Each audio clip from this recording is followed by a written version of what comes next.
All right, welcome inside the news conference room at Paul Brown Stadium. Paul Dehner Jr. and Jim Owczarski, your Bengals beat writers for Cincinnati.com, the Cincinnati Enquirer. Marv Watch ended. Yeah. The white smoke emerged on day 2, and Marvin Lewis is going to be back for 2 more years with the Cincinnati Bengals. And so over the last 3 weeks, so many reports have been out there.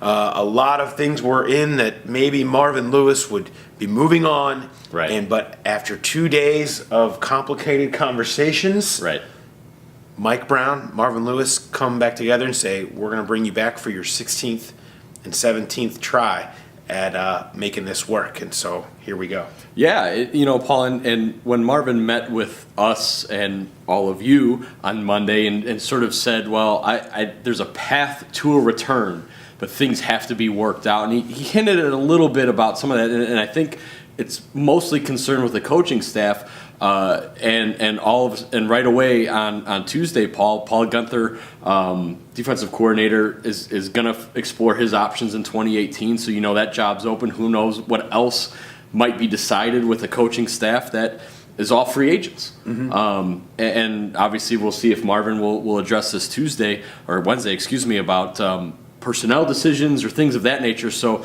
you're right. Whatever the complicated issues were, clearly, as you said, Mike Brown must have decided, hey, those can be handled because Marvin Lewis is the guy to get us back to the playoffs and to win a Super Bowl in 18 or 19.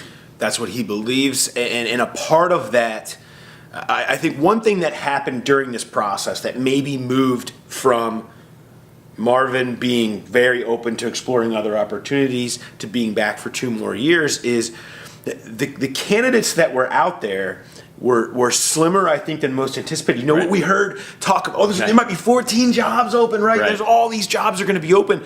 What you saw across the league, Hugh Jackson, Vance Joseph, Dirk Cutter, so many of these coaches that were on the hot seat that were supposed to be fired were brought back because I think a lot of GMs and owners looked around and didn't see the types of candidates that they wanted to see to say, oh, that guy's better than the guy that's currently here.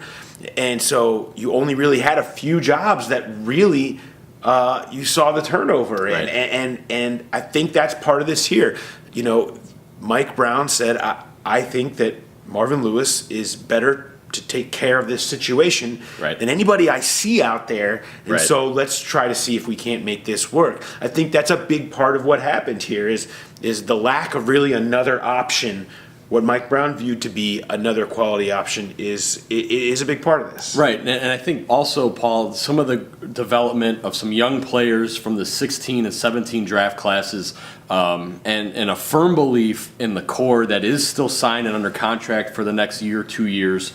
That combination that, clearly they felt, at least ownership felt, the head coach wasn't the problem there and got out of those guys what needed to be gotten. So maybe those position coaches and coordinators changed, but they felt clearly going forward, Marvin Lewis is the guy to continue that development and get him back to the playoffs. So Marvin Lewis is going to have to kind of reinvent himself again, and we'll see if it's a reboot of the coaching staff. Back in 2010, it was more of a reboot of the roster. Maybe this is more on the coaching staff side, but regardless, he's going to, again, have to somehow, in year 16, try to find a way to get a new voice to get this team over the hump, and we'll see how many fans want to come along for that. Obviously, a lot of fan disenchantment is out there with Marvin Lewis, with 0-7, with everything that's happened over the last couple of years.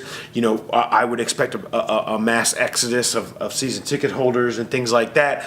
The Bengals will deal now with that backlash, but the belief is that winning will change it. They have a sign up here, a Paul Brown quote that says, winners will make believers of us all. And I think there's a belief that Marvin Lewis is the one to best get this team winning again and back to the playoffs. And if that happens, fans will return. And I think that's part of this decision as well.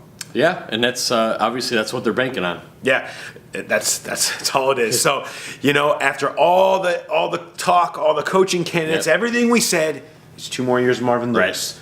sitting right here behind us. Yep. He'll be sitting behind us tomorrow as he will meet with the media and discuss everything that happened. So we'll have that for you. Make sure you keep it locked, Cincinnati.com. Make sure you have our Enquirer, Bengals app. We will buzz you in your pocket with all this information as we continue to get fallout from this move and everything else going forward. So thanks everybody for following along through Marv Watch. Yep. We're all glad it didn't last longer than 2 days. Anyway, we'll talk to you later.